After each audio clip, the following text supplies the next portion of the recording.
देश को हिला देने वाले एक सच के साथ कल खबर आई थी कि ईद की खरीदारी कर बल्लभगढ़ लौट रहे जुनैद नाम के शख्स को कथित बीफ विवाद में मार डाला गया था। अब उसी घटना का चौंकाने वाला सच उसी वारदात के एक और शिकार ने आज तक को बताया है। आप भी सुनिए गोरक्षा के नाम पर किस तरह से गुंडागर्दी की ये हैरान कर देने वाली दास्तां है एक पीड़ित की जुबानी।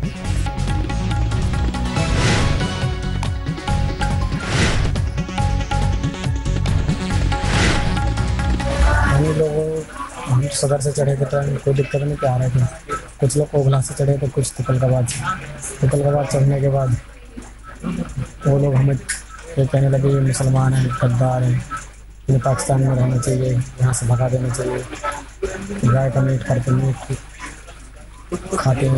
करते और कोई पाकिस्तानी गद्दार हैं, हमें इसे भगा देना चाहिए लोगों को, ऐसी बातें करने लगे। फिर उन्होंने जुनैद और हाशिम, जो छोटे भाई में जुनैद की टोपी सर से फेंक दी और हाशिम की गाड़ी पकड़ ली, उसकी टोपी फेंक दी। हम उनको बोलने लगे तुम ये क्या कर रहे हो भाई, हम आप लोगों को जानते नहीं है, तुम मुल्ले हो, ये फिर ऐसी बातें करने लगे, तुम गद्दार हो, ये हो। हम गद्दार तो है नहीं भाई, देखो हिंदुस्तानी है हम तो। फिर चाकू वाकू किसको किसको कितना कैसे मारा, किस तरीके से फेंका आप लोगों को? वहाँ से ऐसी बातचीत चलती रही, गाली गप्पा होते हुए छेड़ने लगे। हम लोगों को बोल रहे भाई हम तो आपको जानते नहीं। तो कल के बाद फिर बल्लभगढ़ तक, तो बल्लभगढ़ के बाद उन्होंने चाकू मारा। कितने लोग थे चाकू मारने वाले? वो तो सभी जो ट्रेन में थे वो सब बुग्गी में थे। अच्छा, भीड़ के लोगों ने भी मारा? भीड़ के लोगों ने हाथ पकड़ की थी, कहीं मारा। फिर आप लोगों को फेंक दिया, कैसे किया? फेंक दिया असाउट स्टेशन बल्लभगढ़ से। ट्रेन चलती, ट्रेन से फेंक के भाग गए? उस स्टेशन पर अब आपकी हालत कैसी है? पहले से ठीक है। और हाशिम घर पहुंच गए? डिस्चार्ज कर दिया? कल डिस्चार्ज कर दिया। अच्छा, जुनैद का कितना दुख है आपको? ईद आने वाली है, ईद आने वाली, दुख को मैं बयान नहीं कर सकता। पूरे देशवासियों को क्या मैसेज आप देना चाहोगे? जिस तरीके से आपके साथ हुआ, आप देश से क्या कहना चाहोगे? देश से तो सारे मुसलमान भाइयों को ये कहना चाहूँगा और हिंदू भाइयों के आपस में मिलजुल के रहें, ऐसा ना करें। जो लोग जिन लोगों ने हमें मारा उनको सजा, उन लोगों को सजा मिलनी चाहिए। और ऐसा तो हिंदू लोग भी हिंदुस्तानी है, मुसलमान लोग भी हिंदुस्तानी हैं। ये तो हमारे साथ पहली बार हुआ, ऐसा हादसा आज तक किसी ने किया नहीं। लेकिन कानून कुछ सजा तो देगा ही, पकड़े जाएंगे तो। कुछ जानकारी लगी कितने लोग पकड़े गए? पता नहीं इसके बारे में, कोई पहले से दुश्मनी, कोई रंजिश, ऐसा कुछ नहीं था? कुछ नहीं। हम सदर से चढ़े थे ट्रेन, कोई दिक्कत नहीं, आ रहे थे। कुछ लोग ओखला से चढ़े थे, कुछ तुगलकाबाद से। तुगलकाबाद चढ़ने के बाद वो लोग हमें ये कहने लगे ये मुसलमान हैं, गद्दार हैं, इन्हें पाकिस्तान में रहना चाहिए, यहाँ से भगा देना चाहिए, गाय का मीट खाते हैं। तो आपने इस पीड़ित की दास्तान सुनी। ये कह रहा है कि इसे सिर्फ इसलिए मारा गया और ट्रेन से बाहर फेंक दिया गया क्योंकि ये मुसलमान था। और साथ ही इस पीड़ित ने यह भी बताया कि बार बार इसे कहा गया कि ये गाय का मांस खाते हैं, इन्हें भारत में रहने का कोई हक नहीं है। तमाम बातें पीड़ित और उसके दोस्त के साथ कही गई और जितने लोग इस मामले में आरोपी हैं उन्होंने इस कदर इन लोगों को पीटा कि मरने जैसी स्थिति हो गई। एक शख्स ने दम तोड़ दिया, जबकि जिस पीड़ित की आप दास्तान सुन रहे थे उसे ट्रेन से बाहर फेंक दिया गया। इन लोगों ने विरोध भी किया और ये भी कहा कि ये लोग हिंदुस्तानी हैं और अब इसे आस है इंसाफ की। इसका कहना है कि कानून इंसाफ करेगा, जो लोग दोषी हैं वो पकड़े जाएंगे और उन्हें सख्त से सजा दी जाएगी। इस मामले में जुनैद के चचेरे भाई से भी सच्चाई जानने पहुंचा आज तक हमारे संवाददाता अनिंद्य बैनर्जी। से बातचीत में जुनैद के भाई ने बताया कि बीफ खाने का आरोप झूठा है क्योंकि रोजे के दौरान कुछ भी खाने पीने का सवाल ही नहीं उठता है।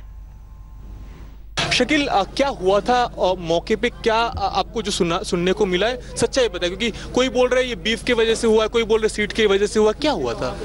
एक्चुअली ये जो मामला है ये कुछ लोगों ने इसको चेंज कर दिया है। उन्होंने जो लड़ाई जो स्टार्ट हुई वो एक सीट को लेकर के और इस्लामिक ड्रेस को लेकर के, कि वो मुसलमान थे, उन्होंने सर पे टोपी पहन रखी थी, कुर्ता पजामे पहन रखे थे, वो मुसलमान थे, उनकी सीट को लेकर के डिस्कशन हुआ। उन्होंने एक लाइन ज़रूर यूज़ की कि तुम गोश्त खाते हो, तुम्हारे दिमाग में भूसा भरा रहता है, तुम्हें इस डब्बे के ऊपर जाके बैठ जाना चाहिए, तुम इस देश से चले जाना चाहिए, तुम गद्दार हो, तुम पाकिस्तानी हो, तुम पाकिस्तान चले। इस तरह के उन्होंने वर्ड्स यूज़ किए जो कि उनके लिए बिल्कुल गलत थे। और लेकिन अगर मैं पूरे मामले को अगर बोलूँ कि ये बीफ से जुड़ा मामला था, कि न्यूज़पेपर्स ने दिखा दिया कि वो बीफ लेके जा रहे थे, उनके साथ बीफ था, वो बीफ खा रहे थे ट्रेन में, जबकि यहाँ तक वो रोज़ा था, रमज़ान का पाक महीना चला। एवरीवन नो इन इंडिया कि वो रमज़ान के महीने में हम कुछ पानी तक क्या नहीं पी सकते, लेकिन वहाँ पे एलिगेशन कुछ ऐसा लगा रही कि वो वहाँ पे बैठ के मीट खा रहे हैं, लेकिन ये बिल्कुल गलत है। इस तरह की कोई भी चीज़ सामने नहीं आई है। तो जुनैद के रिश्तेदार का ये साफ तौर पर कहना है कि बीफ ले जाने का मामला नहीं है ये, दरअसल जो आरोपी हैं उन्होंने सिर्फ इस शक की बिना पर इन लोगों की इस कदर पिटाई की कि ये लोग बीफ खाते हैं, ये मुसलमान हैं और इसीलिए उन्हें देश में रहने का हक नहीं है, गद्दार हैं, ये पाकिस्तानी हैं। तमाम बातें इन आरोपियों ने इन पीड़ितों से कही। उसके बाद इनकी जबरदस्त तरीके से पिटाई की गई। हमें मांस खाने वाला गद्दार कहकर पीटा, ये कहना है पीड़ित का। साथ ही उसके बाद इसे ट्रेन से नीचे फेंक दिया गया और अब ये पीड़ित इंसाफ मांग रहा है। इनसे ये भी कहा गया कि पाकिस्तान चले जाओ। जो आसपास लोग मौजूद थे उन्होंने बचाने की भी कोशिश की नहीं और जो पीड़ित हैं उनसे आरोपियों ने कहा कि सीट बदल लो और दूसरी सीट पर इसलिए जाकर बैठ जाओ क्योंकि तुम बीफ खाते हो। बल्लभगढ़ कांड में पीड़ित ने ये सच बताया है, अपनी आप बीती बताई है और इसमें ये भी उसने साफ तौर पर कहा है कि दरअसल वो लोग रमजान के पाक महीने में कुछ खाते ही नहीं है, ऐसे में बीफ खाकर या बीफ ले जाने का सवाल ही पैदा नहीं होता। और अब आपको दिखाते हैं दिल्ली से सटे ग्रेटर नोएडा में एक निजी गार्ड की करतूत, जिसके हाथों में पूरी सोसाइटी की सुरक्षा होती है। वही गार्ड अगर भक्षक बन जाए तो गंभीर सवाल खड़े होते हैं। ग्रेटर नोएडा में एक ऐसे ही निजी गार्ड ने एक अकेली लड़की के घर में घुसकर रेप की कोशिश की। पुलिस के शिकंजे में बैठे इस दरिंदे पर जब लोगों की नजर पड़ी तो उनका आक्रोश फूट पड़ा।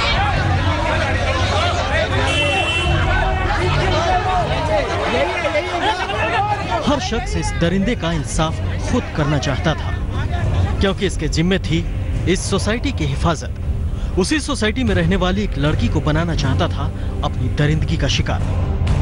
ग्रेटर नोएडा की एक पॉश सोसाइटी में सिक्योरिटी गार्ड राजकुमार नाम के इस शख्स पर आरोप है कि इसने नशे में धुत होकर सोसाइटी में रहने वाली 25 साल की एक लड़की के साथ रेप करने की कोशिश की।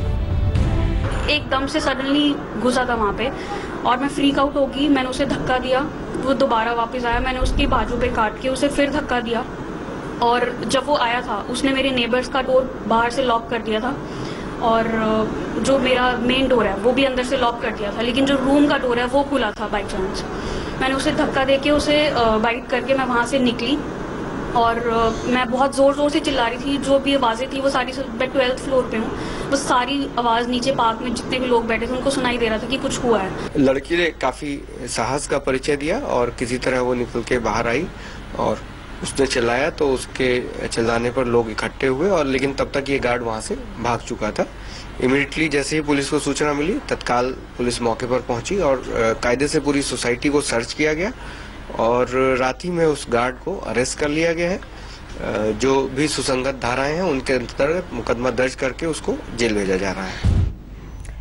अब बात करेंगे दिल्ली के मुख्यमंत्री अरविंद केजरीवाल की, क्योंकि उनकी मुश्किलें आने वाले वक्त में बढ़ सकती हैं। दिल्ली के उपराज्यपाल अनिल बैजल ने पीडब्ल्यूडी घोटाले की जांच में शिकायतकर्ता राहुल शर्मा की उस शिकायत को भी विजिलेंस विभाग को भेज दिया है जिसमें राहुल शर्मा ने मुख्यमंत्री को भी जांच के दायरे में लाने की गुहार लगाई थी। एलजी ने विजिलेंस विभाग से कहा कि नियमों के मुताबिक शिकायत पर कार्रवाई की जाए।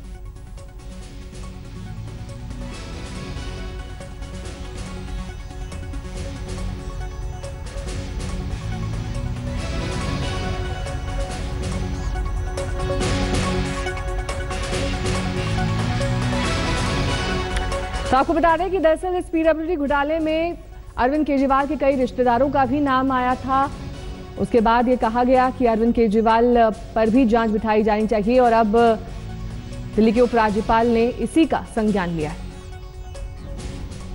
अरविंद केजरीवाल की मुश्किलें बढ़ सकती हैं। पीडब्ल्यूडी घोटाले में एलजी अनिल बैजल ने विजिलेंस विभाग को जांच करने के लिए कहा है। शिकायतकर्ता राहुल शर्मा ने ये मांग की थी कि सीधे तौर पर सीएम अरविंद केजरीवाल के खिलाफ मामला दर्ज होना चाहिए। क्या था ये पीडब्ल्यूडी घोटाला, इसके बारे में हम बताते हैं। लेकिन जहां हम मौजूद हैं दिल्ली सचिवालय के ठीक बाहर, यहां के विजिलेंस विभाग को ही एलजी ने ये आदेश दिए हैं। 3 सबसे बड़े आरोप इसमें ये थे कि सबसे पहले जो मनगढ़ंत और फर्जी दस्तावेज है उनकी मदद से दिल्ली सरकार के खजाने को 10 करोड़ रुपए से ज्यादा का नुकसान पहुंचाया गया। दूसरा बड़ा आरोप था कि सीधे तौर पर मुख्यमंत्री की भूमिका की जांच होनी चाहिए, क्योंकि इन्हीं के प्रभाव के चलते बंसल परिवार को ये तमाम ठेके दिए गए और उन्हें फायदा पहुंचाया गया। और तीसरा बड़ा आरोप कि बंसल परिवार के सीधे तौर पर पीडब्ल्यूडी के वरिष्ठ अधिकारियों के साथ साठगांठ थी, पहचान थी और जो ठेके उन्हें दिए गए वो दरअसल फर्जी